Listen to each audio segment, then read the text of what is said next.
Ce jeudi 1er juin, l'Ariar est de nouveau en perte de vitesse face aux principales devises de référence. Depuis décembre 2019 jusqu'à décembre 2022, un glissement de l'Ariar de 20,9% a été enregistré d'après les données de la Banque centrale. 33 députés ont déposé vendredi dernier à l'Assemblée nationale le projet de loi portant sur la modification du code électoral et un référendum à Madagascar. Une démarche portée à la connaissance du gouvernement. Les élus espèrent une réponse rapide du gouvernement pour passer à la prochaine étape. À la une de l'actualité internationale au Canada, plus de 16 000 personnes ont été contraintes d'évacuer leur domicile en Nouvelle-Écosse dans l'est du Canada après qu'un des nombreux incendies qui ravagent le pays a menacé la ville d'Halifax, ont indiqué les autorités lundi.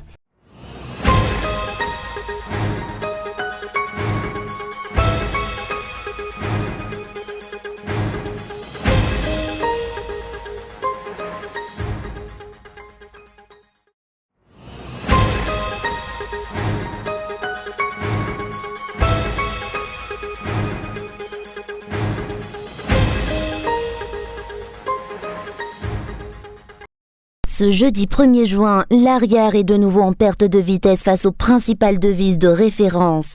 Un dollar s'échange à 4 445 arrières aujourd'hui, contre environ 4 390 arrières hier, tandis que l'euro vaut 4 739 arrières ce jour, contre 4 675 arrières hier. Depuis décembre 2019 jusqu'à décembre 2022, un glissement de l'Ariar de 20,9% a été enregistré, d'après les données de la Banque centrale. Si un dollar était coté 3 627 arrières il y a 3 ans, la monnaie nationale s'échange aux alentours de 4 462 arrières pour un dollar à l'heure actuelle. Au-delà de la trop grande importance des importations qui a entraîné un déficit de la balance commerciale, d'autres facteurs viennent se greffer à la dévaluation de l'Ariar.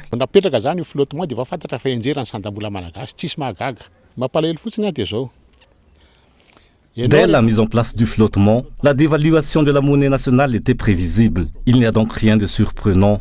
Quand on est dans le cadre d'un change flottant, les cours des produits importés doivent fluctuer quotidiennement en fonction de la valeur quotidienne de la monnaie. Mais force est de constater que nous ne savons pas gérer le flottement. Le plus déplorable est que quand la monnaie est dévaluée, les prix des produits augmentent, mais quand la monnaie se fortifie, les prix ne changent pas pour autant. Si nous considérons le prix du riz, il était de 60 arrières et il est passé à 4 000 arrières. L'inflation est donc de 60 000 à 70 000%. Comparé à cette inflation, la dévaluation de la monnaie a été de 7 000%. L'inflation est donc 10% supérieure à la dévaluation. Or, ces deux paramètres devraient évoluer de la même manière.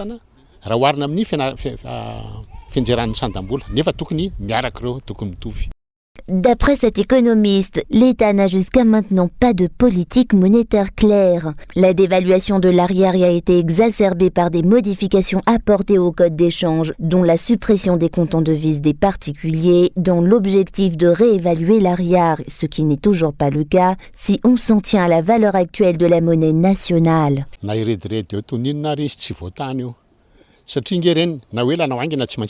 Quoi qu'on dise, cela ne changera en rien la situation et tôt ou tard, ils seront convertis en arrière. Il y a un contrôle d'échange dans le pays. Par exemple, j'avais un compte en devise. Si j'y versais de l'argent de mon compte à l'étranger, 3 000 € par exemple, je ne pouvais l'utiliser pour acheter une voiture en France si j'en ai soudain l'opportunité, car ce montant tombe tout de suite entre les mains d'humides. Je ne peux donc disposer que de la somme convertie en arrière. Qu'ils aient supprimé les comptes en devises des particuliers n'a donc pas d'importance. Toutefois, il est quand même surprenant que quand le pays obtient des financements de 100 millions de dollars, par exemple, cela ne revalorise pas la monnaie nationale.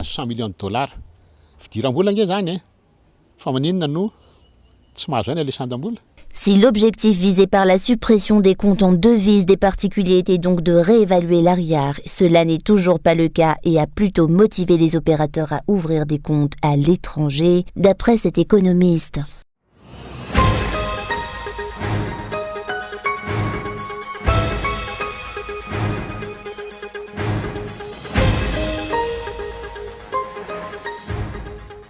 33 députés ont déposé vendredi dernier à l'Assemblée nationale le projet de loi portant sur la modification du code électoral et un référendum à Madagascar. Une démarche partant des diverses recommandations émises et portées à la connaissance du gouvernement. Une réaction est attendue. C'est une étape importante dans la mise en œuvre d'élections libres, transparentes et reconnues par tous selon les parties prenantes des élections, dont les partis politiques et la société civile.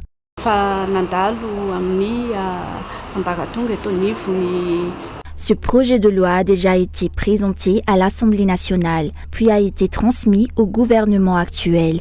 Nous avons élaboré ce projet de loi, vu que nous avons constaté que des améliorations sont nécessaires à ces lois qui ont été modifiées en 2018. Comme l'a fait précédemment la société civile, la communauté internationale et les partis politiques malgaches, de nombreux points nécessitant une révision ont été traités par les députés dans l'élaboration de ce projet de loi, selon le député élu à Vangainjan, qui fait partie des 33 députés initiateurs de ce projet de loi. Est concerné par ce projet de loi le financement des candidats durant la campagne électorale. Diverses dispositions ont été instaurées pour contrôler ces financements, ainsi que les petits cadeaux que les candidats distribuent aux électeurs.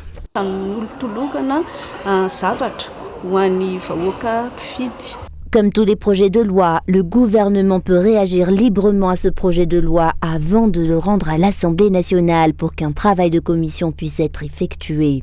Il pourra ensuite être présenté en session plénière. Les élus espèrent une réponse rapide du gouvernement suite à ce projet de loi, afin de passer à la prochaine étape et de le présenter à l'Assemblée nationale à Timbazaz durant la première session ordinaire de cette année.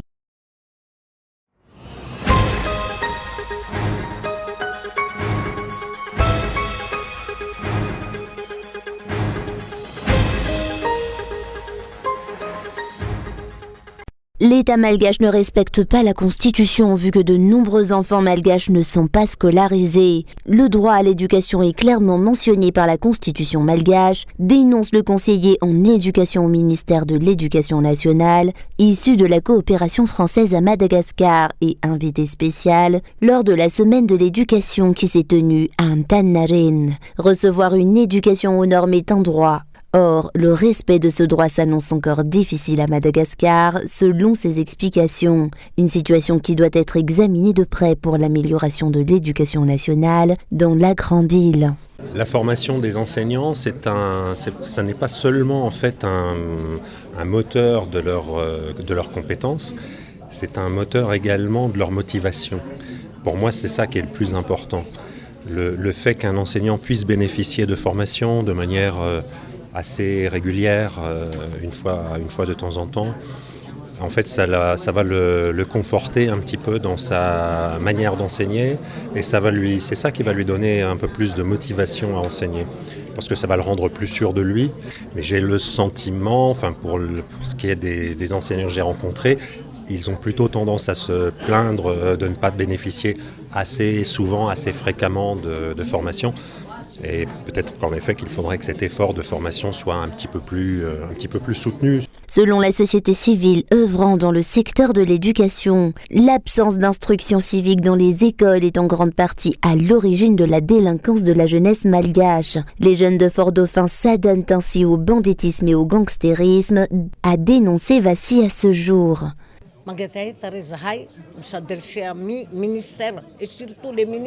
Nous souhaitons déposer une requête auprès du ministère de tutelle. Je souhaite même m'adresser directement au ministre. Intégrer 15 minutes d'instruction civique dès la préscolaire. Lorsque nous éduquons correctement un enfant, son caractère s'améliore. Nous ne sommes pas destinés à devenir des daalou.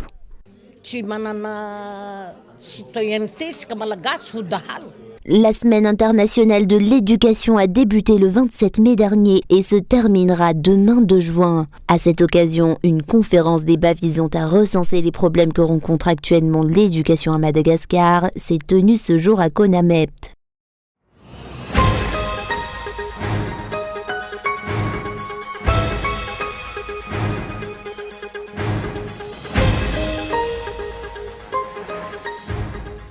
La langue malgache décline et perd de la valeur au niveau de l'administration malgache, dénoncent les écrivains, les historiens et les académiciens malgaches. La constitution malgache entièrement rédigée en français en est la preuve. L'usage de la langue officielle est une preuve de la souveraineté du pays et les dirigeants se doivent de montrer l'exemple. La langue officielle de Madagascar ne doit donc pas être sous-estimée, comme c'est le cas actuellement, selon les membres de l'Académie malgache ce jour, à l'occasion de l'ouverture officielle du mois de la langue malgache.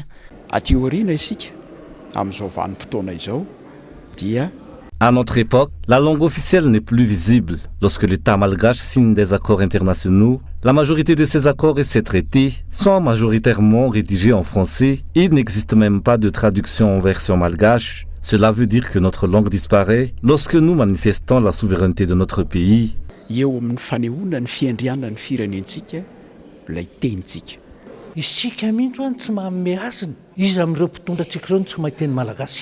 C'est nous-mêmes qui ne respectons pas le caractère sacré de notre langue. Qui de ces dirigeants ne parle-t-il pas le malgache? Il a été rappelé tout à l'heure qu'au temps du général Ramanantsoa, il refusait de parler une langue étrangère. Il parlait uniquement en malgache et il fallait traduire ses propos pour que les étrangers comprennent. Pourquoi tous les dirigeants sont-ils heureux d'user d'une langue étrangère pour s'exprimer alors qu'ils sont à Madagascar? Allez en France, voyez-vous des Français s'exprimer en anglais? Et lorsque vous allez en Angleterre, les Anglais parlent-ils en français? Jamais de la vie. L'impossibilité pour les maires de rédiger et de transmettre leurs projets de société en malgache lors des négociations avec les bailleurs de fonds est un obstacle au développement, selon le maire d'Inkarobatu. Pour ce dernier, les documents officiels devraient être rédigés en malgache.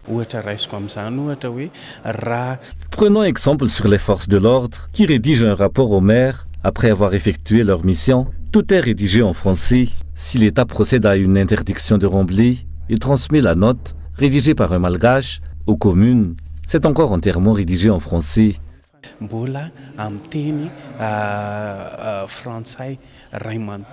Environ 2000 nouveaux mots malgaches ont été enregistrés selon les explications reçues. Le mois de la langue malgache 2023 a été officiellement ouvert ce jour à Tsimbazaz à l'Académie Malagasy.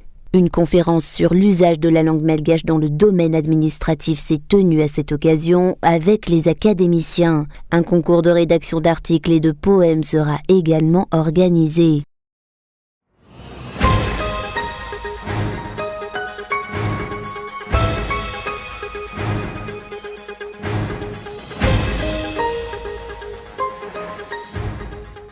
Le recours aux bons de trésor spéciaux pour le redressement de la société d'État Jirama fait office de dernier recours, a déclaré ce jour un économiste.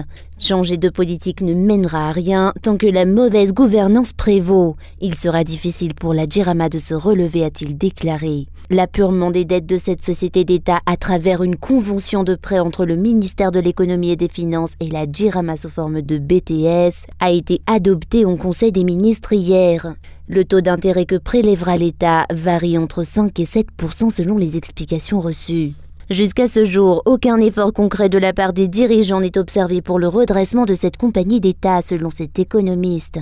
Durant ces 5 dernières années, les projets Saoufke-Voulbé qui devaient régler les problèmes de la Jirama et les problèmes d'électricité à Madagascar ont été suspendus. Ce n'est que plus tard que les dirigeants ont annoncé le lancement du projet de production d'électricité à Voulbé la semaine dernière. La preuve de l'absence de programme clair visant à résoudre le problème, mais aussi l'absence de détermination à mettre fin aux difficultés de cette société. Les bons de trésor spéciaux, quant à eux, impliquent de nombreuses améliorations, selon cet économiste. Suite à cette nouvelle disposition, la Jirama définira son mode de remboursement à l'État, selon les explications reçues. Il ne s'agira désormais plus de subventions allouées à la Jirama, il sera question de prêts.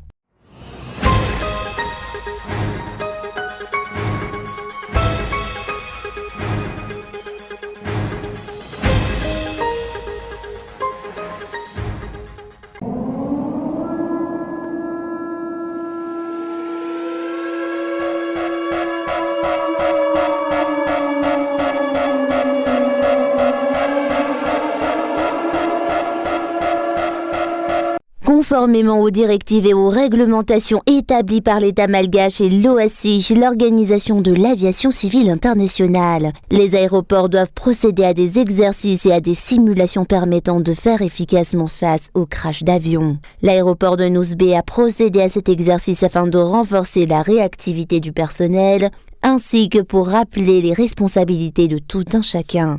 Avilan Airport organise cet exercice afin de se mettre en conformité avec la réglementation internationale de l'OACI qui nous impose un exercice sur chaque aéroport tous les 2 ans. Au-delà de ça, cet exercice aussi permet à l'ensemble des entités aéroportuaires de se préparer, de revoir en fait toutes les procédures et répondre en cas de besoin au niveau d'urgence nécessaire pour venir en aide à un aéronef ou toute autre situation qui mériterait d'activer le plan d'urgence aéroportuaire qui est partagé avec l'ensemble des entités. Cet exercice est aussi l'occasion de recenser tout le matériel à disposition de l'aéroport et le matériel encore nécessaire pour faire face aux accidents et aux crashs d'avions dans les aéroports. Il a émergé de cette simulation qu'un bureau d'enquête d'accidents est nécessaire selon les responsables.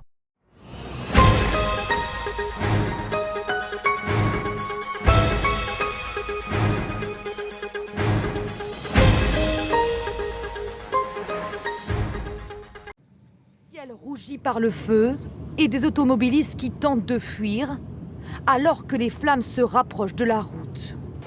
Comme plus de 16 000 Canadiens ont dû évacuer leur domicile, partout, des files interminables de véhicules. Depuis dimanche, un immense incendie menace la ville d'Halifax, située à l'est du Canada en Nouvelle-Écosse. Cette habitante n'en croit pas ses yeux. Oh mon Dieu, regardez ça, c'est terrible. Une dizaine de maisons ont déjà été brûlées et plusieurs quartiers sont cernés par les flammes. Nous avons entendu à la radio qu'il y avait un incendie. Plus on se rapprochait de chez nous, plus on pouvait voir la fumée. C'était impressionnant. Il y en avait de chaque côté de la route. Depuis 48 heures, Canadair, hélicoptères et camions de pompiers se relaient pour tenter de maîtriser cet incendie hors norme. L'état d'urgence a été déclaré par les autorités locales. Cet incendie n'a pas été maîtrisé. Le feu n'est pas contrôlé. Mais aujourd'hui, le feu s'est moins propagé. Grâce à la météo et grâce au travail des pompiers au sol. Le vent qui avait attisé les flammes a changé de direction hier, repoussant le feu en direction de la forêt. Pas de quoi écarter le danger. Selon les pompiers, seule la pluie pourrait permettre de contrôler l'incendie. Mais aucune précipitation n'est prévue dans les prochains jours.